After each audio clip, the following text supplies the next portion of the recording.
business with celebrity A in terms of a relationship. It might not be that way. In fact, I think there's a really good chance that who was ever in that room was probably Diddy's, girl as opposed to Jay-Z's. But that's just my opinion.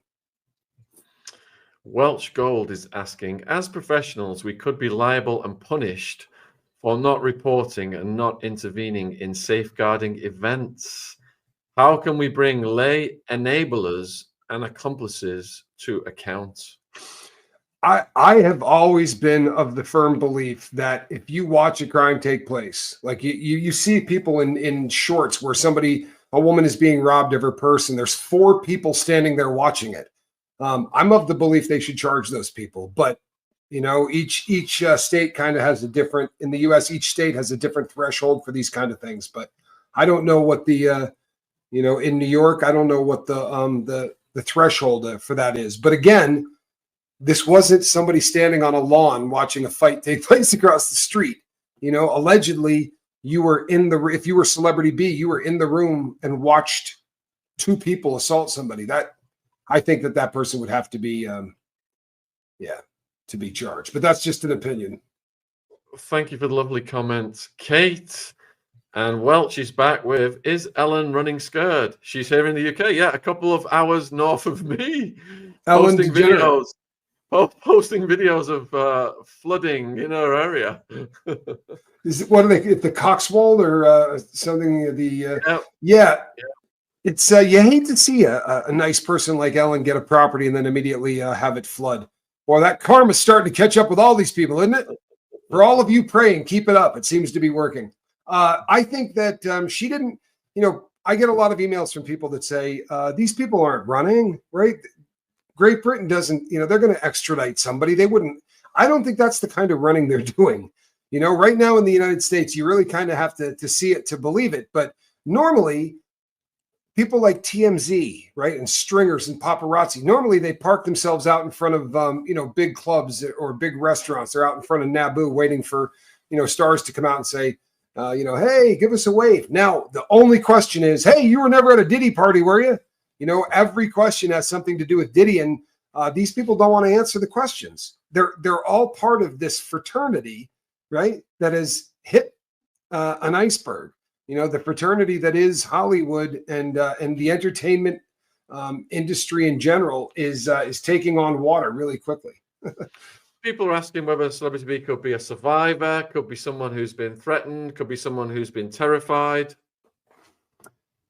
I mean, yeah, I don't get the vibe the way it's described, right? The way that this alleged victim described this, and by the way, I believe she's a victim. I'm just covering my but the way that this person describes the event, I don't get the vibe that celebrity B was in there against their will or in there frightened. You know what I mean? You sat through to watch what is alleged to have happened, right? Especially as a woman, to watch a girl, right, go through this. You stuck around for the second show. I think that this person is probably not necessarily frightened, but at least I shouldn't say that. They could sure as hell be frightened now, but I think at the time they were more participant than they were. How do you stick around for 2 of those, right? That's really what is alleged to have happened. Thanks for all your questions coming in, viewers. We've almost got 3K watching, so please subscribe to the Lifeboat Tommy's channel. Love that. This morning, Busby claims he caught and recorded Jay-Z legal offering to pay clients to sue their law firm. Yeah. What does this mean for Jay's position on the case? Wow. I want to know how Busby pulls this off. I'm not trying to be disrespectful, but we have to assume then, right, that it would be a situation where the person, one of the people talking to Jay-Z has turned. Now, that's the part of this question, of this that I find fascinating, right? If this is Busby couldn't, there's no way that somebody called and had that conversation with Busby, right? It seems, I don't know. I find that hard to believe. I really do, unless it was one of those, sort of back door things. But it's a fascinating thought, right? But it would really destroy Jay-Z if that comes out, because I'm sure it's been read on here. I read it on the show I did yesterday. But his response Can you imagine after putting out that response, then coming out and go, oh yeah, well, I did though try to, I made an offer. After that, I got angry and indignant. Yeah. Yeah, Jay-Z definitely is hiring people to do the things that they're doing. He's panicking. What did you get from that response, man? Just from as a retired criminal. I mean, did you not see that as somebody that is in a dead panic mode? This is somebody that's just going, as opposed to, I said this yesterday a couple of times. I mean, if this was you, you'd come out and say, oh, it's ridiculous. You know what I mean? I've never done anything like that to anybody ever. And, at that time, the 2000 VMAs, I was with such and such, and I left early that night, or there would be some kind of a logical denial, not, you call yourself a Marine, you have no honor. And then that tone deaf stuff that he did at the bottom about, I have a daughter who is now of an age where people are going to hear this. Oh, you mean like maybe 13? What age does that start to become an issue? Or you talk about how something could destroy a family and how heartless it is. You tone deaf, that's just such an incredible thing to me that someone could come out with a statement like that. Completely deflection, but blowing off the real victim in this. It's disturbing. He's almost easier to dislike than Diddy. So in response to your first question, it reminded me of the old adage that when you're upset with somebody and you're thinking about firing off an email or a text message, don't do it, calm down, wait, probably sleep on it and do it the next day. And it's like he had nobody to put the brakes on. Well, yes and no. One of my girlfriend said the same thing, that it seemed like, was no one talking to him? I'm not being disrespectful. Don't send me hate mail. But the people from downtown Brooklyn who grew up on the street don't write a letter in that tone, right? To whom, right? I mean, some of the stuff that was written in there, he definitely had somebody church that up for him. You would think that whoever did would have said, hey, brother, this is not necessarily a great idea. This doesn't sound good. I struggle to believe that a lawyer could have ever read what he had was getting ready to put out and say, go ahead, that's the one you're looking for. I've not heard anybody say, no one has come out and said anything positive, right, about his statement. His statement just, I don't know, it has an air of desperation in it. Right, he almost sounds desperate to deflect this as much as possible, and not one mention of how easy would it have been for him to say, "I've never done anything like this." But the reason people probably think that this is realistic is because I'm so closely associated with this dirt bag who's at MDC Brooklyn. Right, he had an opportunity to say, I'd like to distance myself as much as I possibly can from Shaun Combs. We weren't that close. We went to a couple of parties together, but he's not that guy, is he? Like when the R. Kelly thing happened and everybody in the entire world knew that R. Kelly had used, a young teenage girl as a urinal. The rest of the world distanced themselves as much as possible. And what did he do? Well, let's go on tour together, right? Let's make an album. I'll help you, brother. That to me is it was incongruous when it was happening, but my God, how tone deaf do you have to be? You know what I mean? Like, this is a crazy crew. Yeah, I think some of these people, their egos and their power is such that they override advice, or they're just surrounded by yes people.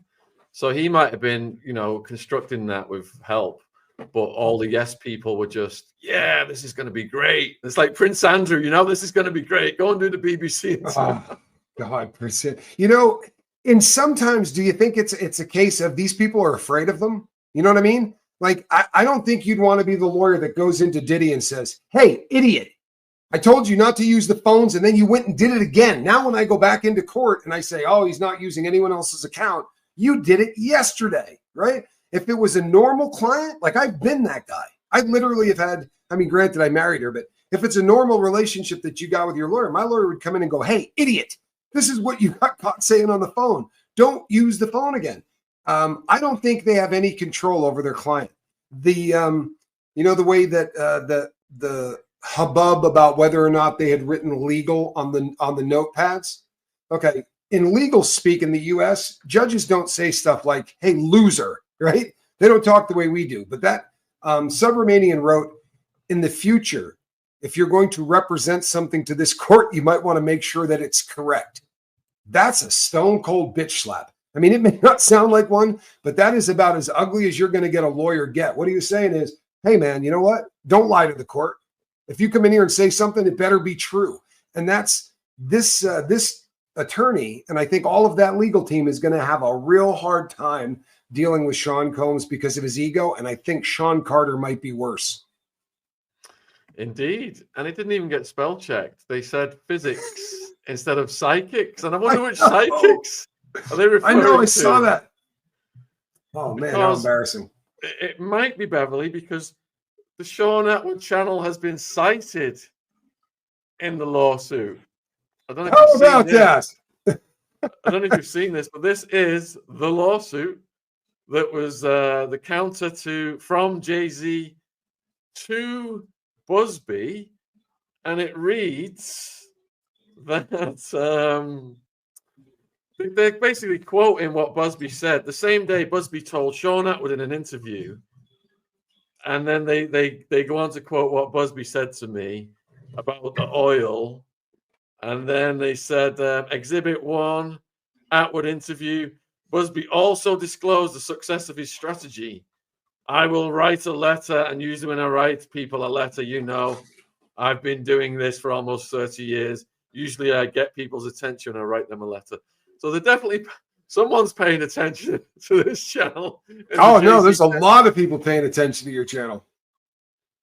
Yeah, you know what? About a funny 40-second story about this, right? I was talking to someone the other day they said, I don't follow YouTube because they asked me what I do. And I said, well, I'm a content creator. And they go, oh yeah, I don't follow YouTube at all. And as I was explaining it a little further, I said, no, I go on a larger show as well, where I have a recurring show, each week on the Shaun Atwood program. And for someone that didn't watch YouTube, they instantly went, oh, you're on the Shaun Atwood? I said, yeah, not a fan, huh? You don't watch YouTube. You knew who that was. No, you're a pimp, dude. You're closing in on the 1 million mark. Oh, thanks. Let's not get the ego going, though. Oh, all right. So just a bump. It's early in the show. Pearl, Tommy, I heard that it was Jay-Z's childhood friend who produced the surviving R. Kelly documentary to bring him down, and he financed it. I mean, we had Ronnie Bow overlapping on this subject area. He's been on twice now. Yes, I have heard that as well. I struggle with it. I'll just be really honest, and I'm not being disrespectful to anybody. I really struggle with that. I'm a recovering criminal, right? And I'm always looking for the angle. I don't see the angle. If you were going to go that route, then why destroy your name by being, chums with this dude till the bitter end? If you were going to orchestrate his downfall, why would you go on tour with the cat while the whole world was talking about him being such a degenerate? But I don't know. It's a very odd thing, isn't it? I mean, but here's another thing, Shaun, that I think is just getting fascinating. If by some chance tomorrow the rocket that they launched from SpaceX, if that arm doesn't come out and catch it properly, they're going to go, you think this has got anything to do with the Diddy and JC thing? It doesn't matter at this point what happens in our country. The first question is, did they ever go to a Diddy party? I mean, honestly, it's to the point now where this is so damn pervasive. It's captured our imagination so much as a world that, everything that comes up gets brought through the lens of, does this have anything to do with Diddy? It's kind of crazy. Before this question as well, because I'm going to read you some of the headlines that have come out. Okay. Here in the UK. There's a dozen Jay-Z stories here today. And it says, Busby has accused Jay-Z of harassing his family. These comments come after Jay-Z's name was added to the suit. Jay-Z hit back, of course, just hours after the allegations emerged. The family put on a united front as they attended the premiere of Blue Ivy's feature film debut. Blue Ivy, who provides the voice for the Kiara character in the Disney film. posed with her parents on the red carpet last night. And Beyonce's mom, Tina, also joined the family. They shared all this on Instagram. But then amidst the growing war of words, with Busby has attacked the Empire State of Mind singer on social media. In a long post shared on X, Busby said that the New York Times had approached him with claims that he had tried to extort and blackmail Jay-Z. And in response, he called Jay-Z's claims